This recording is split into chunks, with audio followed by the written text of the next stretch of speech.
This is CBC Here and Now.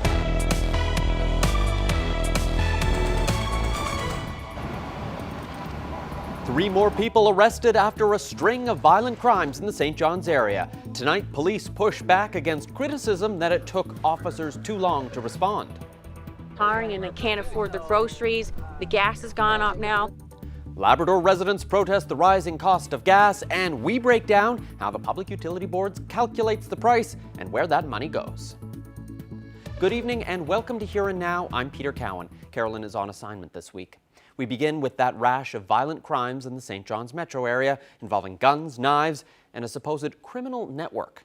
Police connected several violent events over the last couple of weeks to a rivalry between people in Paradise and St. John's. The latest incident occurred Friday morning when someone fired shots and then firebombed this house in the East End. It belongs to an elderly relative of a man arrested last week. The night before, there were shots fired at an apartment building. A week earlier, there were shots fired at a house in Paradise. Since Sunday, 3 more people have been arrested: a 20-year-old man, a 19-year-old woman, and an 18-year-old man. Meanwhile, the RNC is defending itself today, denying that it took more than 3 hours for officers to respond to gunshots fired at that apartment building. In a news release today, police call CBC's reporting inaccurate. The RNC says initial calls to police reported gunshots in various parts of town, but they did not receive a report of any property damage, though residents who live in that apartment building are standing by their story. God. Yep. Insane. Someone fired shots at this apartment building on Thorburn Road early Thursday morning. That noise woke up some residents and they called police to report the gunshots. CBC has seen the call log from one witness showing the call was made to 911 shortly after the shots were fired.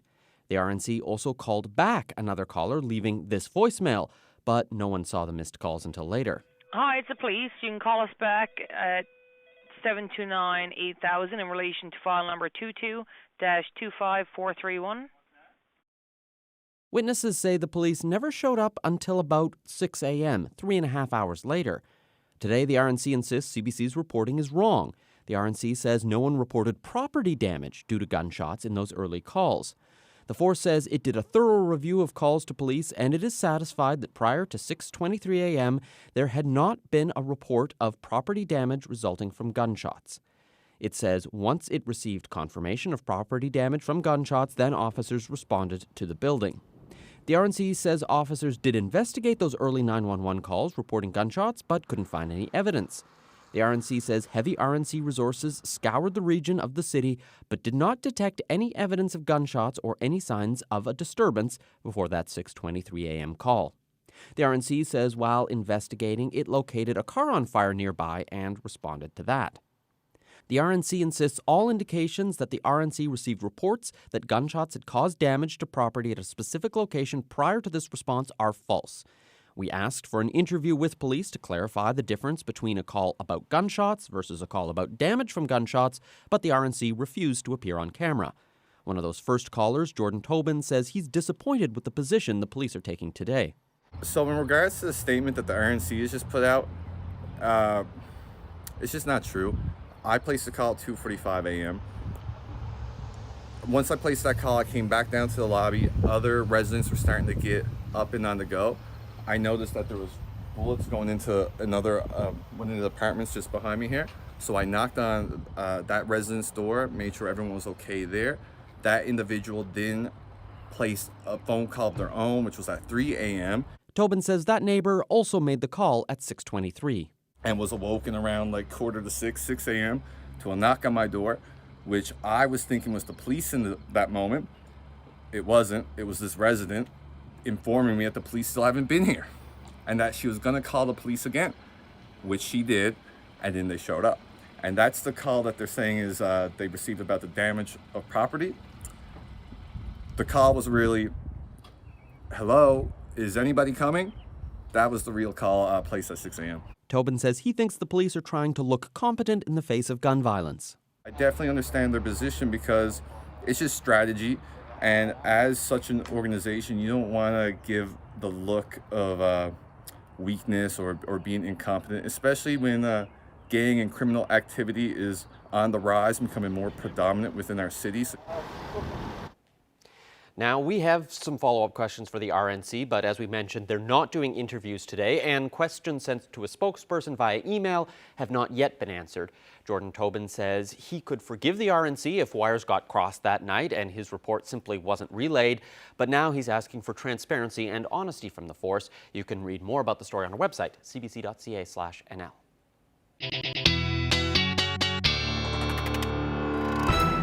Well, it looks like the forecast from the weekend was correct. In Nain, 23 centimeters fell through the weekend. This was as of 9 a.m. this morning, but Hudson was out enjoying that snow for sure. Not quite sure if your mom was, but anyway, definitely had lots of snow to clear up. And we do have a couple of systems still going. Still snowing up across parts of Labrador. You're looking at another 5 centimeters tonight. We do have some showers that are working their way east as we head through the evening hours tonight. So don't be surprised if you see a few sprinkles. But there's that cold pool of air responsible for all of that snow. Unfortunately, this area of low pressure is going to stick with us for a good chunk of the weekend. So there's that cold pool of air there, and take a look at that area of low pressure. So we're going to continue to see that cold air sink a little bit further south as we head through Wednesday. That onshore flow will continue. That means we're going to see some cooler temperatures along with some rain, drizzle, and fog. And generally that area of low pressure is going to stick with us through Thursday, even Friday. Eventually, we'll start to see some warmer air move in as we head through the weekend, the end of the weekend, the beginning of next week. I'll get into all of the details coming up. Thanks, Ashley. Grand Falls Windsor RCMP say a man has died following a single vehicle crash on Friday. Police say they responded to a report of the crash on Route 352 near Cottrell's Cove around 4:15 in the afternoon. RCMP say the 54-year-old man was the only person in the vehicle and he was not wearing a seatbelt. They say he was ejected from the car and died at the scene. The Office of the Chief Medical Examiner is engaged and investigation is continuing. Well, meanwhile, a man died Saturday morning in central Newfoundland after crashing his quad. Police say the 49-year-old man crashed his ATV on the main street in Mings Bight shortly before 3 a.m. The RCMP says he wasn't wearing a helmet. Police say the Chief Medical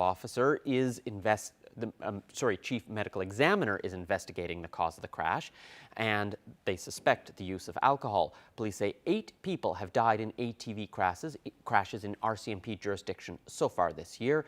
As of the May long weekend, helmets are now mandatory.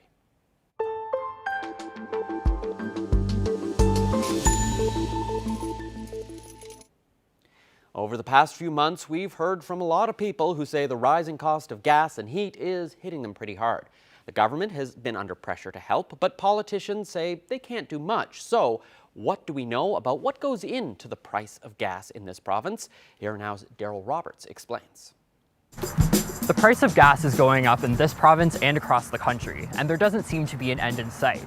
The Public Utilities Board regulates the price of gas in Newfoundland and Labrador, but how does the PUB come up with that price? Stay with me, things are about to get complicated. The PUB normally changes the price of gas once a week.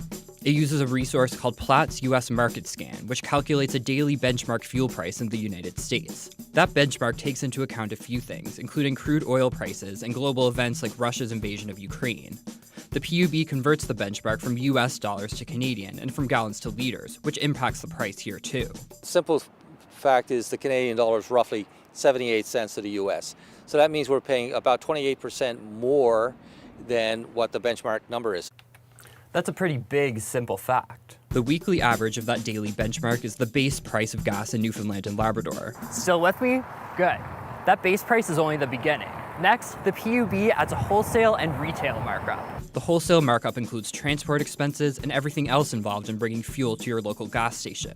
That includes an extra 5 cents per liter to offset the cost of importing fuel after the Come By Chance refinery closed.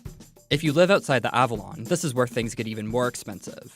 The PUB adds what it calls a zone differential, a fee covering the cost of moving fuel to different parts of the province. The retail markup includes the costs of running a business and, of course, profits. But we aren't done yet. Here come the taxes.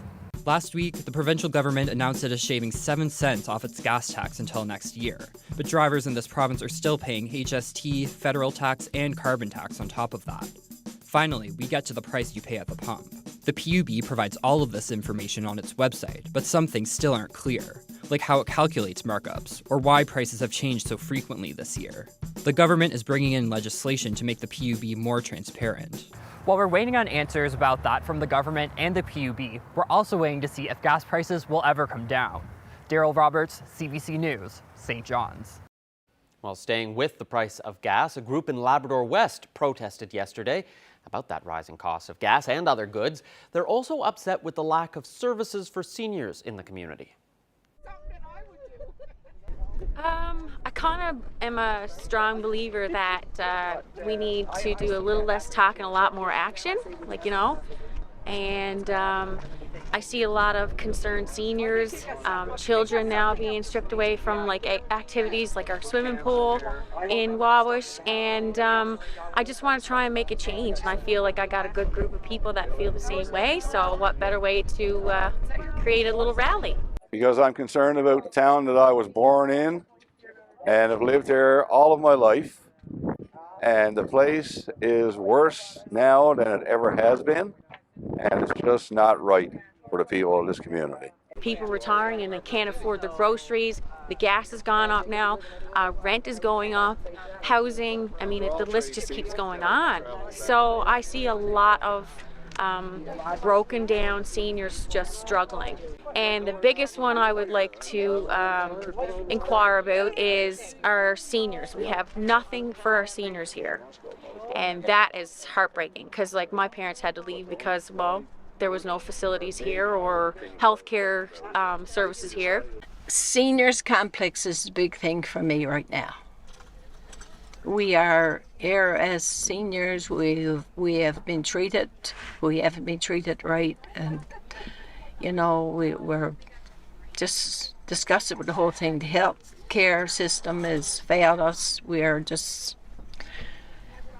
and I'm going to start to cry probably because it's so bad. I'm 85 years old, and I find it really hard. I just hope the government would do something for us because it's pretty disgusting, and there's, I would say, probably right now 400 seniors is in the same predicament that I am in. So I'm speaking for us all. I'm a little disappointed that we didn't have a bigger turnout, but it's not to say that the next one we might have a better turnout. On June 26th, we'll be having another rally here in Labrador West, Labrador City, at the Gallery parking lot. We really need to come together as a community of Labrador, Wabash, Lab City, and even across Labrador with the cost of living now. We are going to see more struggles now than we ever have. Well, despite the rising cost of living, the province says it's pushing forward with its sugar tax this fall. Today at the House of Assembly, government and opposition began debating plans to lower the provincial tax on gasoline. The PCs are calling on the Liberals to go further, but speaking with reporters, the finance minister was firm. She said the tax on sugary drinks that's coming in effect on September 1st will not be dropped. So this is not about taxation. This is about driving behavior. And I know the opposition keeps saying to not introduce this tax. This is a health measure.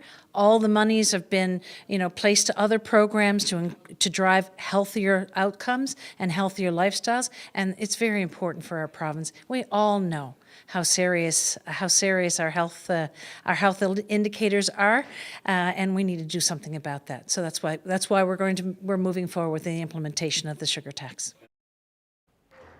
Now, the PCs have argued against the sugar tax since it was first announced in the 2021 budget. Interim Leader David Brazel says the tax makes even less sense now that the cost of living has increased sharply. We've looked at research from other jurisdictions. We don't see that it does anything from a healthy point of view. And it's going to hurt those who are the most vulnerable financially because they still got to have, a liquid to drink. And at the end of the day, if you're in a higher income, you probably don't worry about the extra 10 or 15 cents on a liter of soft drinks. But somebody who has to buy that, now that's coming out of their pocket. Well, the province may be finally approaching a decision on what to do with a water bomber that was damaged back in 2018. The cost of fixing it is estimated around $10 million, about the same as the insurance deductible. So the government is now looking to sell the aircraft and hoping to scoop up $22 million in revenue. It's not clear at this point how or when that sale process will proceed. Officials say the 4 water bombers still in service are meeting the needs of the province. After a valiant effort in last year's ECHL playoffs, the Newfoundland Growlers have been eliminated by the Florida Everblades. That's knocked down but held onside. Gogolev, he scores! What a shot by Pavel Gogolev! Despite trailing 5-2 heading into the third period, the Growlers clawed their way back up to a tie with just 5 minutes left to play. However, the comeback was cut short when Florida scored in the extra period to win the series 4-1. St. John's Tyler Boland led the team with 3 goals and 1 assist. In the loss, Florida now moves on to play for the Kelly Cup.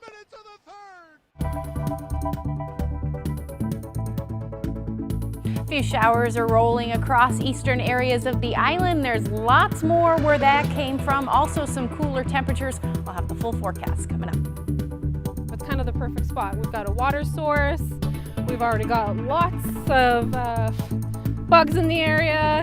The beginnings of a bee garden. The town of Balleen is planning a playground for pollinators right here on this plot of land. We'll tell you more about it coming up.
This weather update is brought to you by the Healthcare Foundation Home Lottery. Absolute final deadline is midnight, Friday, June 3rd. Order tickets now at hcfhomelottery.ca.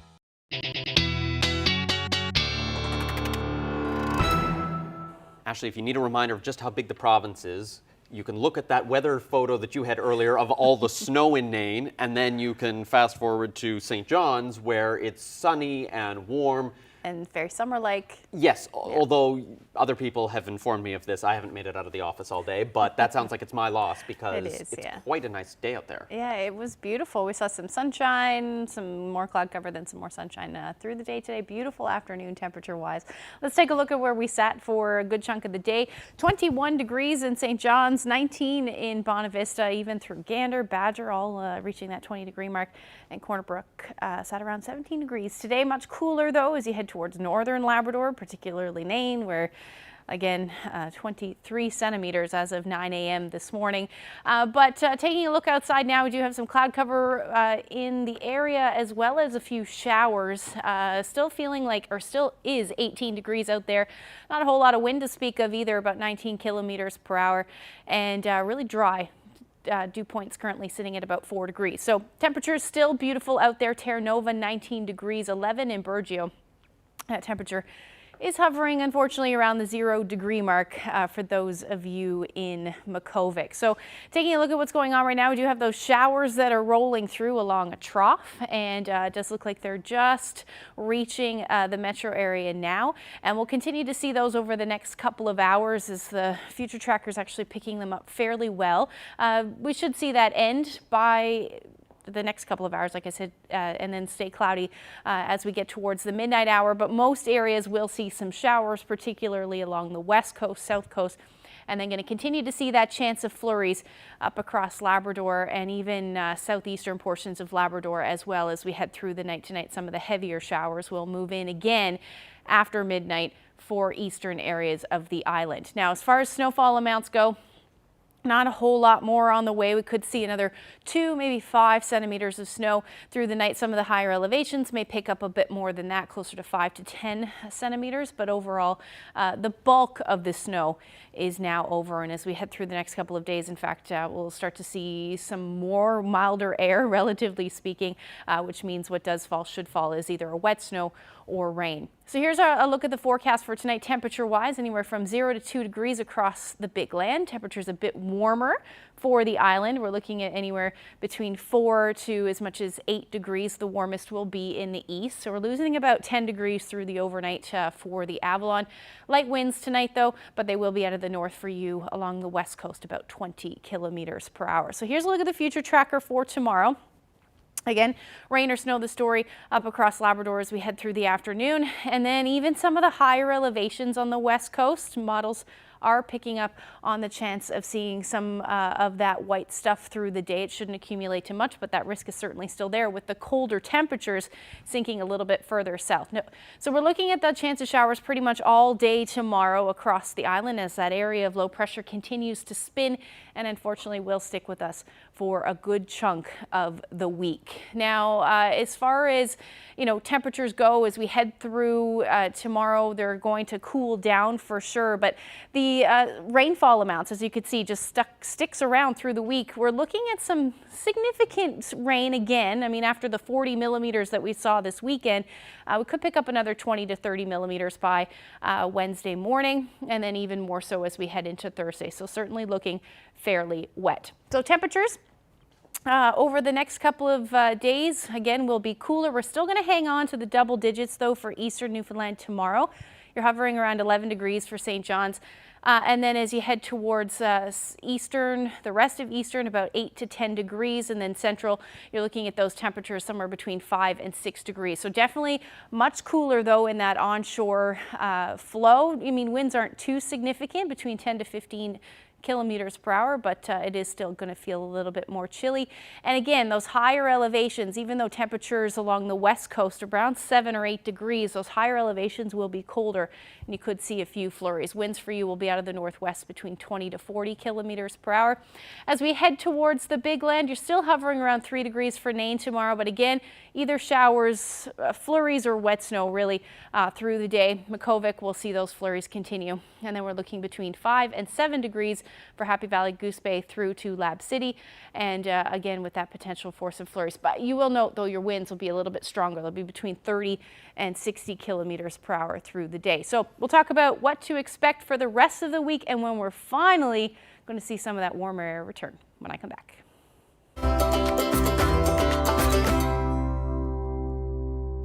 Well, beekeepers in Ontario have suffered a devastating loss this year. The association there says about 90% of the honeybee colonies died off over the winter. Honey producers are expecting $1 billion loss, and it's also a major blow for the agricultural industry. Things like parasites, pathogens, and pesticides are to blame.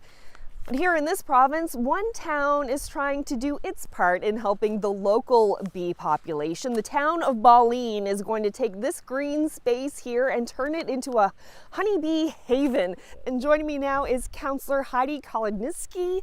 So the town of Balleen has this lovely little green space here. What's the plan for this? So the plan is to turn this underutilized green space into somewhat of a kind of pollinator playground. We're going to set up several, about 27 hexagon kind of honeycomb shaped bee boxes, and they're going to be filled with pollinator friendly plants for spring, summer, and fall to support their diet throughout, you know, the whole season.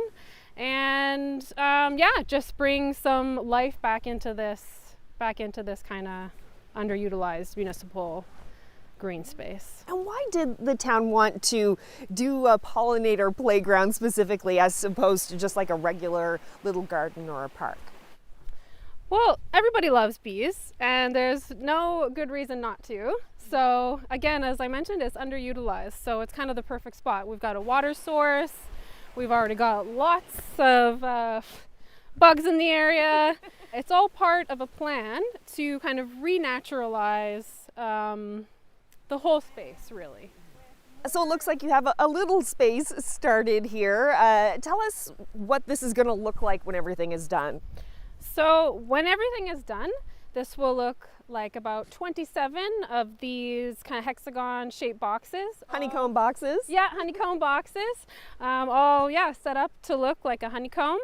We'll have pollinator friendly perennials and annuals set up in here, which we're going to be getting. Seed to Spoon has already offered to donate some, as well as we are looking to the community to bring some of their own flowers from their own gardens. So we can have, you know, community engagement and we can get out here together and, you know, hang out and enjoy the sun. And we've got, you know, some experts in the field that are going to be, you know, guiding our hands throughout the whole process. We've already gotten a lot of great advice. Eventually, as I mentioned, the plan is to kind of renaturalize the space. We have, you know, some knotweed here by the river and stuff, so we're hoping to further work with SAM, the Stewardship Association of Municipalities, to, you know, renaturalize the area, plant some more indigenous kind of plants up in here, and that will help support the bees, not just in the boxes, but, you know, all over the place. So if folks have things that they think you might like for this build, things they can donate, what should they do? They should contact the town and let them know that what they've got, and we'll tell them when they can bring it. The goal is to build the entire garden with volunteer labor as well as completely upcycled materials. So we're trying our hardest not to use anything new. What's the timeline here? When do you hope this will be finished? The plan is to have it completely finished in a month. Okay. In under a month, yeah. All right, well, good luck with it. Thank you so much for telling us about it. Thank you.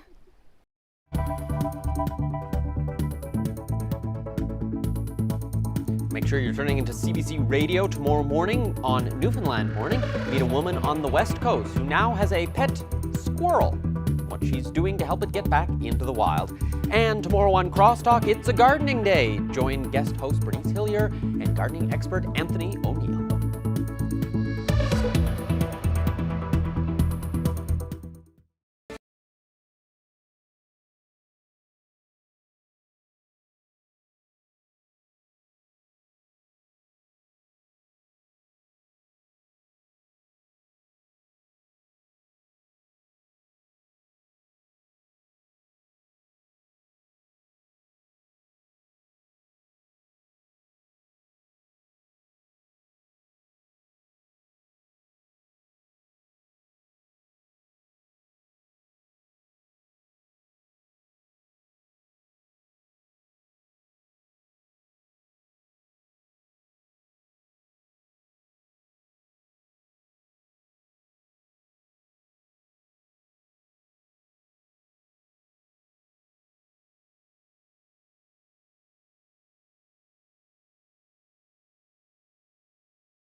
The Muslim Association is concerned about recent attacks in St. John's. Last week on Here and Now, we talked to two young women who were attacked outside their work. They were wearing hijabs. Just a few months ago, the mosque was hit with eggs. Syed Pirzada is the head of the Muslim Association, and I asked him about his reaction to the most recent attack. It was shocking because we all know that, Islamophobia and hate crimes have doubled and quadrupled in Canada, mostly on the mainland. But to see this happening in Newfoundland was quite shocking because, remember a few years ago when a Quebec incident happened, the entire population of Newfoundland was supporting was very, very supportive, and they actually came and formed the Human Shield. So imagine from that sentiment of having a human shield by our own community of Newfoundland coming together and forming a human shield around our, the mosque, to this, that, the small, young girls are being harassed and kind of, humiliated and, this thing happening. So this is a big change. And I had predicted at that time, even I've been, saying it all along, when I meet the members of the parliament, when I meet the RCMP, when I meet RNC, that, it is just a matter of time that, this will come to Newfoundland. So what do you think is behind that change that you see? Well, I mean, I have been very vocal about, a lot of things. In fact, last week, actually, I had a meeting with the Federal Minister for Public Safety, Marco Mendicino, and Joanne Thompson and Seamus O'Regan. So it was like a roundtable meeting. And I've been telling the provincial ministers also, that there are a lot of things which needs to be done. We are basically doing patchwork and like a, patch, put the patch here, the fire, trying to curb the fire here and there, that type of thing. But nobody wants to take some serious actions. This is what is happening, that, I've been telling that we need to curb, the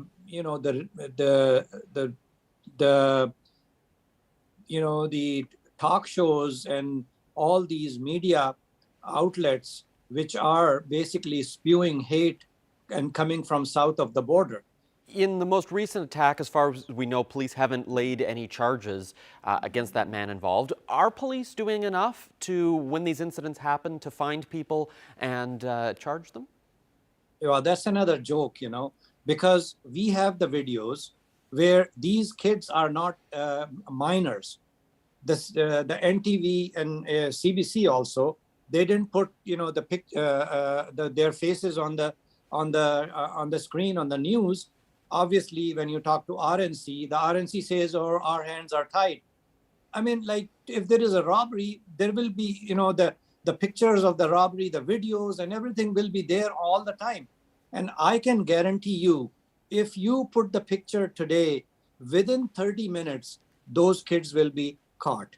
And it's not that we want that their parents to know that, what their kids are doing. We want the neighborhood to know that the kids they see in the neighborhood, they are not as pristine as we think, because they have done the vandalism. They hopped on the SUV, white SUV, and then they fled. So these were not minors, they were adults.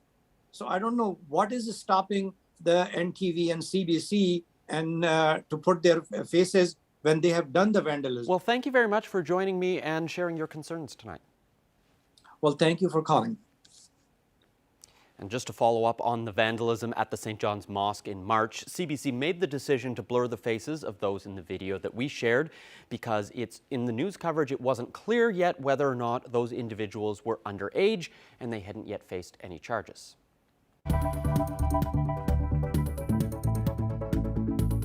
We basically dig up old manuals from like we're talking about 14th century it would be the oldest manual.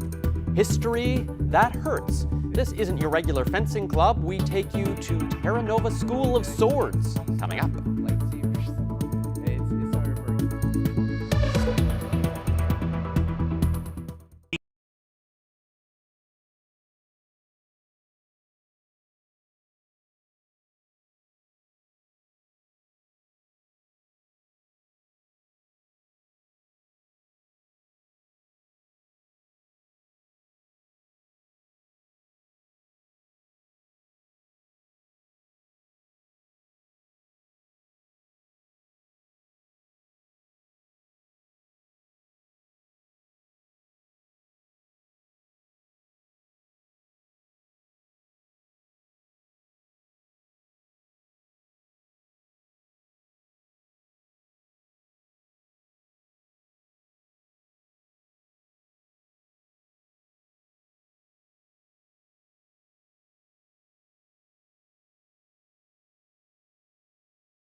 if you're looking to wield a 16th century Danish blade or feel the weight of a Norse sword and shield in your hand, then Terra Nova School of Swords is probably the spot for you. Perhaps the only spot in the province.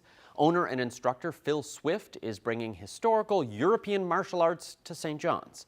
On the Go host Anthony Germain swung by for a lesson.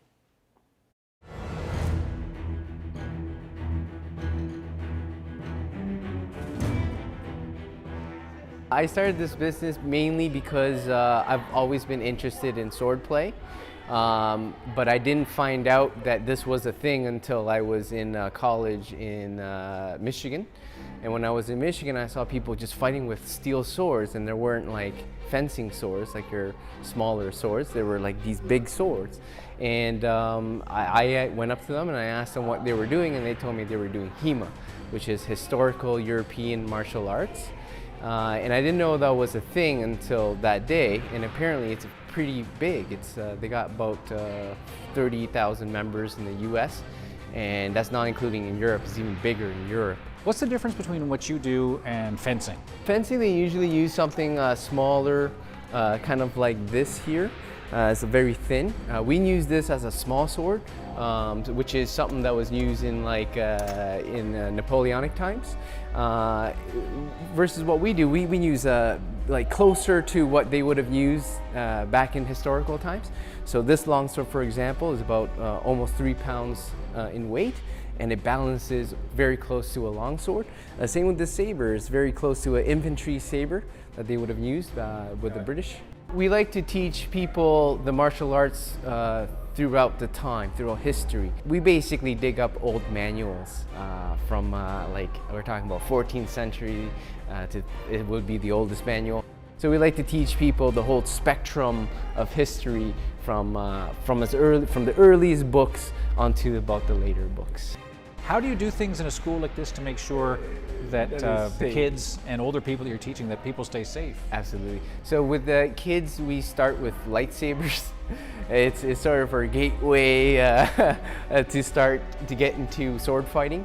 And then from lightsaber, when they fight each other, they fight with foam swords first. Here, after when they grow up to youth and adults, we teach them with the historical swords. Only adults get to use the steel. The youths, they use foam and plastic. The steels are blunted, and they do flex, so when you stab, they don't injure the other opponent. And plus, we have a rubber tip at the very end there, so just extra safety. Extra safety. And we pretty much wear bomb suits. Like our jackets are about 6 to 7 pounds in weight, so they really cushion the blow. And we have helmets and all sorts of plastic protection to replicate armor without the cost of armor. Andrew, how did you get interested in this? Well, I've always had an interest in like medieval history and history in general growing up. It's just always been my thing. And so when I heard about this class, I joined as soon as I could. The thing is, it combines both my interest in history, but also its physical activity, so I can get exercise while also participating in things I'm passionate about. For me, I was always doing it with cousins and stuff. Not this version, obviously, but with toy lightsabers and everything. So I always had an interest in it, and I got an interest in history and everything. I really enjoyed learning about it. So when the two mixed together, then me and Xander, who've been friends for a while, thought, why not see if we can find a fencing place here? And then, sure enough, here we are. We're just here having fun, but we're not there's no actual aggression behind it. You just gotta be lucky. Hope you don't smack them too hard, you know? Well, I mean, we're fine anyway. We've got good gloves, good helmet, and we're not stabbing each other in the throat or anything, so we're fine. The beauty about this sport is it catches the people who don't do physical sports, and then kind of gives them a leeway to do something physical. And that's what I'm finding. I'm finding a lot of people who haven't done any sports at all will come in here with no combat background whatsoever, and they'll pick this up and they'll be like, this is what I really wished I had happening when I was younger, for example.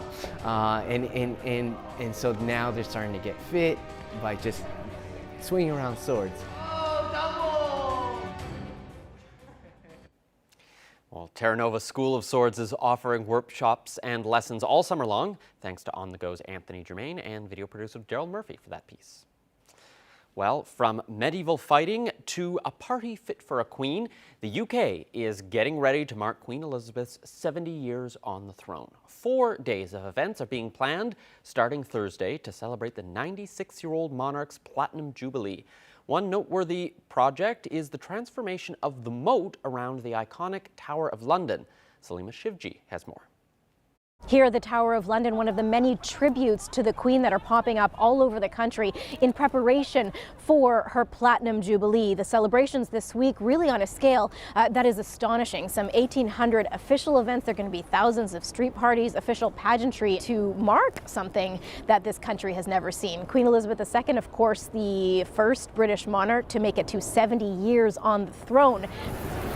This is the moat of the Tower of London, of the fortress that was previously only mown lawn and has been since the mid-1800s, now being turned into what's being called a super bloom, a giant garden with an evolving rotation of flowers, basically meant to bloom at different periods of the summer. If you look at it now, though, it doesn't look so super, perhaps. Mother Nature not cooperating as much as organizers had hoped, despite their best efforts. So although we brought in engineered topsoil, we had all the best experts helping us plant the seeds. The weather wasn't collaborating with us quite as we wanted to. It was a very cold and dry April here in London. Only sort of 36% of the rainfall that you'd expect fell, so we had to water the seeds along, and the wind whipping off the Thames made it quite dry as well. So they're slightly off schedule, about a couple of weeks delayed in terms of timing, but the organizers do say this garden is meant to be here all summer for people to enjoy this tribute to the Queen. A little bit of uncertainty in terms of the garden, as well as some uncertainty for the celebrations later this week.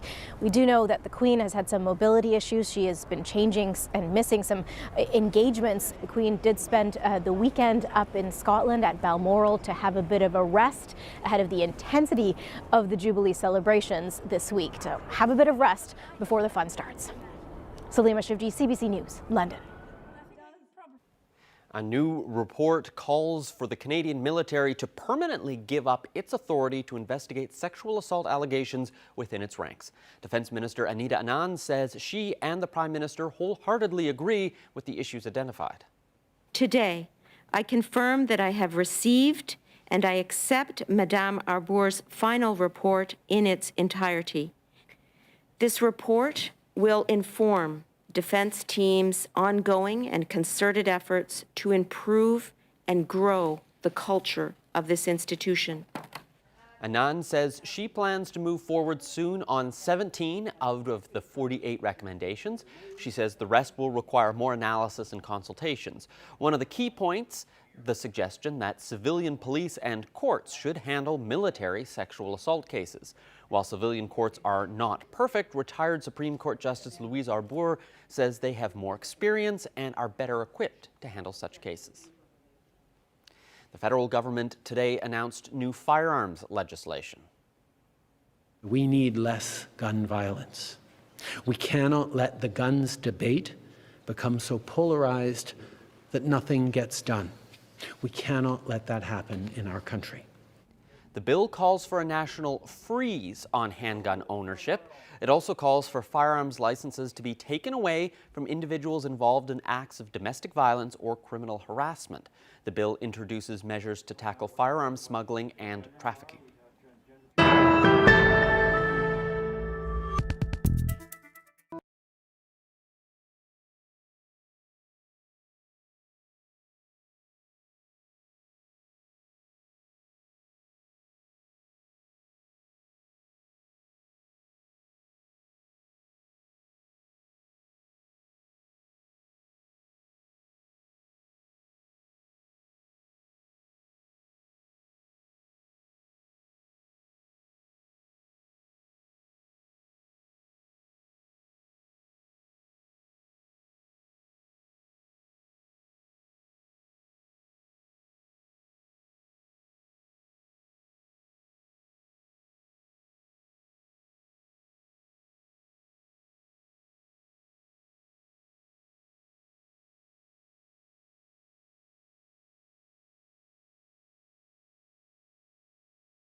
The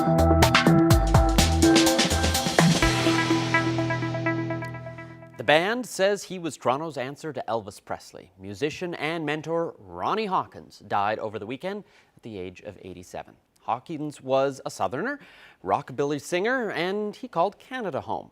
Back in 1985, the Hawk swooped into St. John's to perform at the Arts and Culture Centre. We dipped into the archives to bring you this report from CBC's Glenn Deere. 47 coming out of the sky. Won't you take me down to Memphis on a midnight ride? I wanna say you need a traveling band. Yeah. Ronnie Hawkins has been playing the honky-tonks and arenas of Canada since 1958. He came here from Arkansas, and he brought with him a love of rockabilly, country, and rhythm and blues. He fused a musical style that has made him the king of the small time.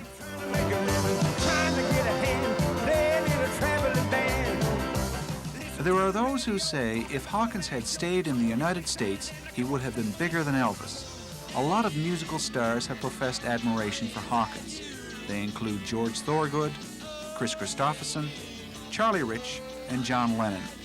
Recently, Hawkins has moved into the movies. He played in Heaven's Gate. While that movie died at the box office, Hawkins is still thrilling live audiences with his music. Great. I'm a legend in my own mind.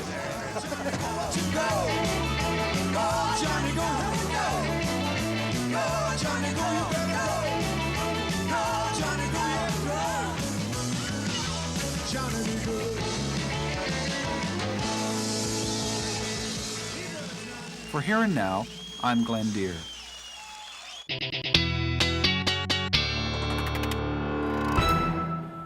Ashley, you were mentioning in your earlier forecasts we're going to see temperatures drop throughout the week. Not the forecast I want, but nothing you have any control over. How cool are we looking to get before things warm up again? Well, considering we just had temperatures, 18, 21 degrees. Yeah, more of those, please. Yeah, unfortunately, there's not a whole lot of that in the forecast. And it will feel significantly cooler because it's going to be gray and wet as well. So let's, my favorite combo. Right, I know. Let's take a look at what's going on out there. So this is Tuesday evening. We'll see those showers move in again through the day, particularly for eastern Newfoundland. Then we start talking about the potential for some snow in the overnight through central, even higher elevations on the west coast as well. This will likely be a very wet snow, shouldn't accumulate too much, but there's still the chance. I know we're getting closer and closer to June, but we're still talking about that snow potential in the forecast, and then same thing up across the Big Land as well through the day on Wednesday. Now, the closer you are to the shore, the further, or rather the more potential for rain falling. It's the higher elevations along coastal areas of Labrador that will see some of that, or more of that accumulation, I should say. So we're talking about temperatures, most of us seeing anywhere from 4 to maybe 8 degrees as the daytime highs, a little bit of sunshine finally for Nain. Lab City, you are taking the winning temperature across the province. It does look like your temperature should sit around 13 degrees and also with some sunshine. So definitely you are benefiting from where that area of low pressure is sitting. And as far as that snowfall amount that I was talking about earlier, potential for a couple of centimeters tonight, about 5 more centimeters for Nain.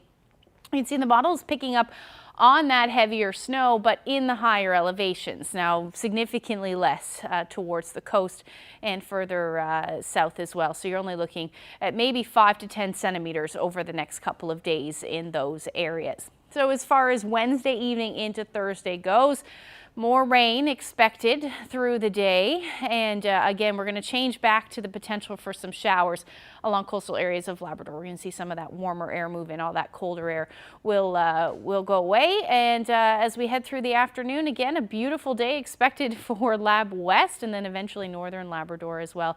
But again, onshore flow, cooler temperatures, rain, drizzle, and fog, the story for Thursday as well. So we're talking temperatures again between 6 to 9 degrees. So they're really not moving too much. But again, double-digit temperatures expected for Lab City. So 12 degrees for you on Thursday. Now the long-range forecast, going to stay between 6 and 9 degrees.